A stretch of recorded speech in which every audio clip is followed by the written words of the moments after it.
All right, welcome back. It's another week and another assignment. I hope that you're all doing well. We're back to Spearman's rank correlation, but assignment 5 is going to be a little bit different. Last week, we looked at the correlations of rankings with competition judges and preference rankings to determine agreement between two parties. Just as a review, if you have a rank correlation of 1, it means that you've got perfect agreement between two parties or perfect correlation between two judges. Whereas if you have a -1, it means they're absolute opposites, or if it's 0, it just means that there's no correlation that can be calculated. So assignment 5 asks us to look at data that isn't ranked, rank it, and then say something about that data. So note that I'm going to be doing this in 3 different parts. In part 1, I'm going to introduce the context of the problem. In part 2, I'm going to discuss what it means to use a rank correlation on data that isn't naturally ranked. In particular, what the limitations of doing that are. And in part 3, I'm going to do the calculations and complete the assignment, particularly what you're going to need to do in order to complete assignment number 5. Part 2 is going to require you to think a lot about what's going on and likely rewind and replay the video. If you don't have the bandwidth for that right now, feel free to skip to part 3 and come back to part 1 later. But stick around for part 1. I'll let you know when you can skip ahead to part 3. Okay, so starting with part 1, let's go ahead and read the problems. The population percentages for 5 demographic groups are provided in the table below, so this table here, with their relative rankings.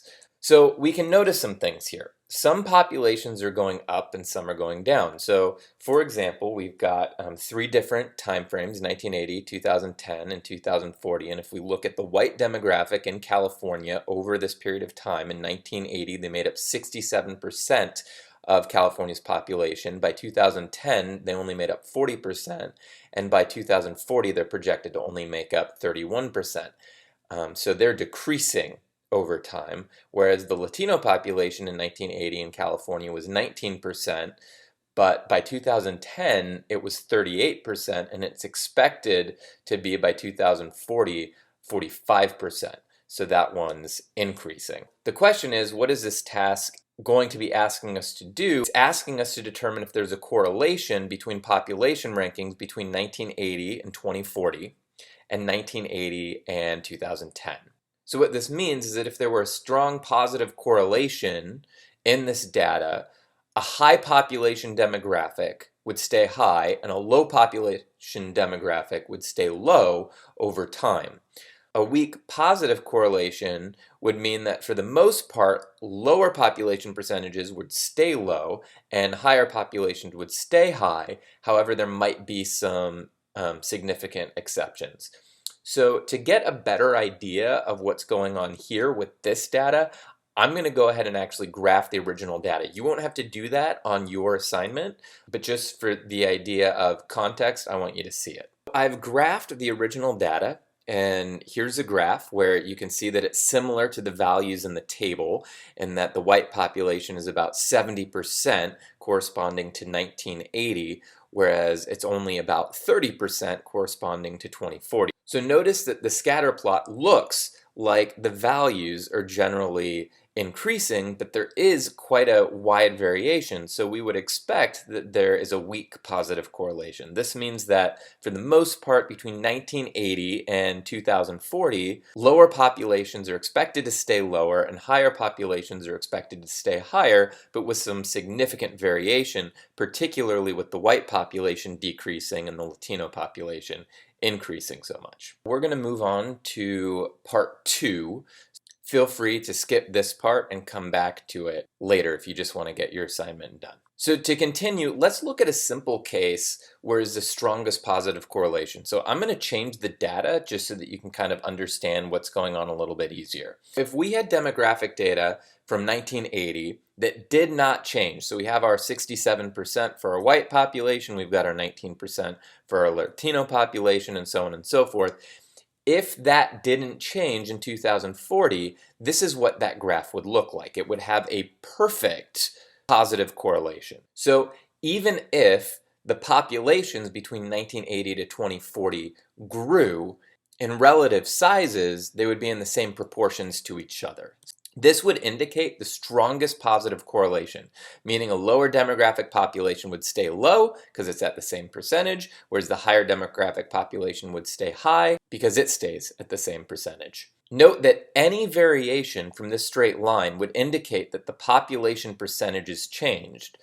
The degree of that variation indicated would be how much it's changed. So, for example, I'm now going to overlay in this graph our original data in the graph here between 1980 and 2040, and the graph where the 1980 population would be exactly the same as the 2040 population. So the exact same, hypothetically, would be in green, and the actual data is here in black. Notice that some of the values don't change a lot. The other and black demographics here don't change hardly at all, but the Latino and the white demographics are significantly different. The Latino is much higher, and the white demographic is much lower in 2040 than it was in 1980. So we could say that there is a weak positive correlation between the 1980 population percentages and the 2040 population percentages, because the percentages do vary a bit, but for the most part, the low population percentages stay low and the high population percentages stay high, with just some exceptions. But this is where we get stuck. We don't know how to assign a numerical value to the correlation of this data. So instead of using the population percentages, we're going to rank the percentages and then calculate the correlation using Spearman's rank correlation. It's important to notice that ranking loses a lot of data. In other words, the correlation loses sensitivity because we're only looking at rankings, not the percentages themselves. So I think it'll make a lot more sense if we look at an example. Notice that there are two sets of data here in this one graph. I've got the green perfect correlation, as if the population percentages did not change between 1980 and 2040. And I have another hypothetical population. This is not the original graph data, it's just a different one. It changes quite a bit from 1980 to 2040. Notice that the green is a perfect correlation, meaning that if we were to rank them, the rank correlation would be 1.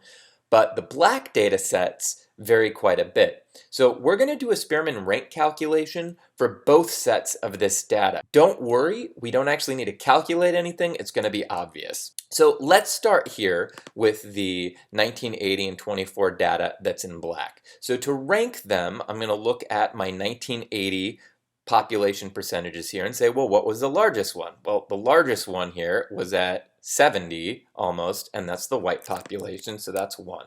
Well, what is the second largest one? Well, the second largest one here is the Latino population, around 20%, so that's rank 2. What's the third highest one? That will be the black population, and then I've got the Asian population, and then I've got the other population. And I can go ahead and I can look at 2040 and do the same thing and say, well, what's the highest on the 2040 population scale? Well, the highest looks like it's the white population. The second highest looks like it's the Latino population. The third highest looks like it's the black population. The fourth highest is the Asian population.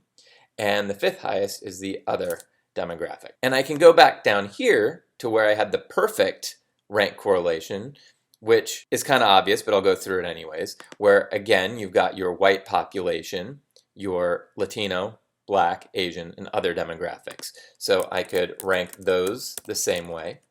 And then I could look at 2040, and again, it will be the same, where the white population is the highest, then the Latino, the black, the Asian, and the other demographics. Now recall that when the rankings were absolutely identical, it was a perfect positive correlation. So if I were to rank each of these data sets, even though they vary quite widely, if I calculated the rank correlation, well, the rank from 1980 to 2040, ranking the data on this table, would have a perfect positive correlation, so the rank would be 1. Whereas the green data, since I designed it that way, would also have a rank that is equal to 1. So to summarize, converting data to a rank correlation decreases its sensitivity. It will only work or provide good values when the data varies enough so that the ranks change. All right, so we're going to go ahead and proceed with part 3 now that we've finished part 2. We understand the context here now, so problem number 1 asks us to examine the scatter plot for the 1980 and 2040 rankings. So it's asked us to write 2 observations that we can make from the scatter plot. So the first observation that I could make is it looks like there is a fairly strong positive correlation between the ranked data sets.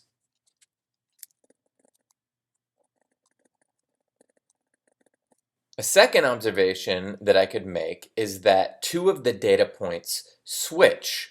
So, for example, rank 1 in 1980, rank 1 here in 1980 becomes rank 2, and rank 2 in 1980 becomes rank 1 in 2040. Similarly, rank 3 becomes 4, and rank 4 becomes 3.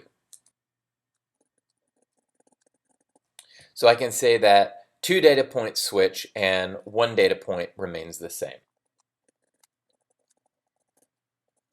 Problem 2 asks us to estimate the rank correlation for the 1980 and 2040 population rankings. And then it wants us to check our estimate by calculating the rank correlation. So because this looks like it's a fairly strong rank correlation, I'm going to go ahead and say that this is probably around 0.8. But then I actually have to go through and I have to calculate that. So I'm going to go back to my original graph and I'm calculating the difference between these ranks here and here, here and here, here and here, here and here and here and here. To find the differences between the rankings, I'm just going to list them. So I'm going to list the 1980 population ranks next to the 2040 population ranks, and I have and. So I'm going to find the differences between them. So the differences are 1. And then I'm going to square those differences. And that's really easy because these are all 1. If I square the differences, I get 1 squared.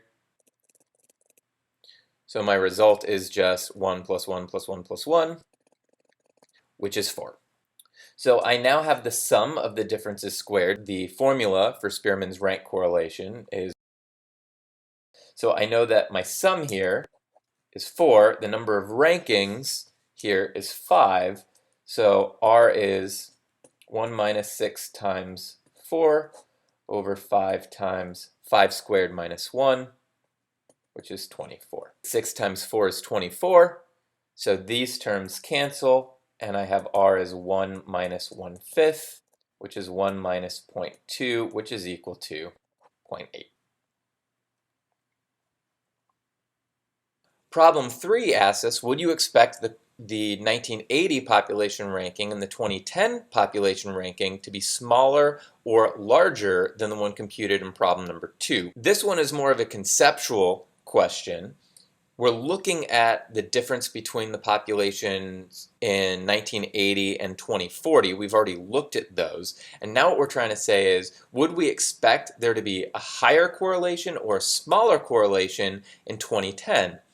Well, I would expect the rank correlation to be higher because in less time, the population rankings aren't going to have as much time to change. So your assignment 5 doesn't include the intermediate time frame graph, but I've gone ahead and I've included that here just so that we can see what I mean.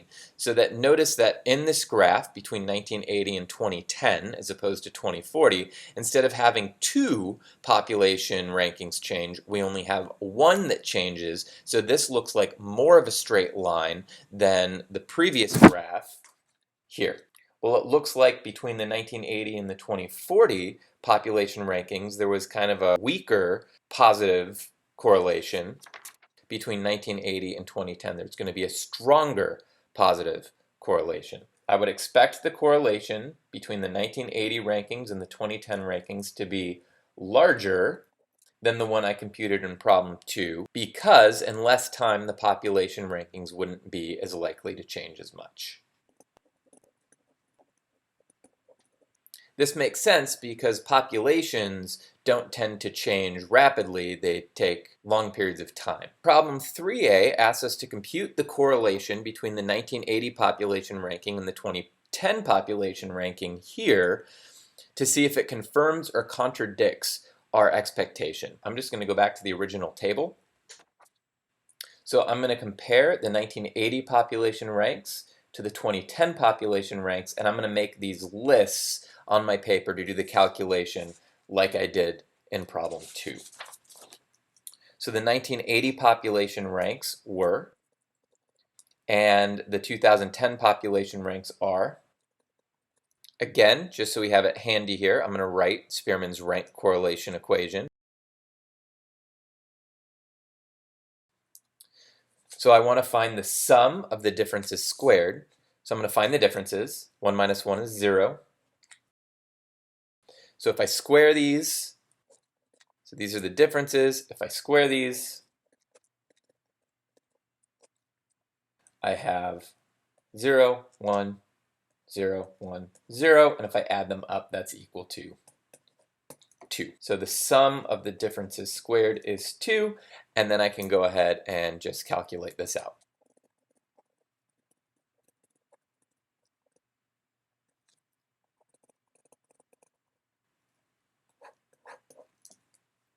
Okay, so R is equal to 0.9. If I compare that to the correlation ranking between 1980 and 2040, which was 0.8, I see that 0.9 is larger than 0.8, which is what I had initially said. Therefore, the correlation between the 1980 population ranking and the 2010 population ranking is 0.9.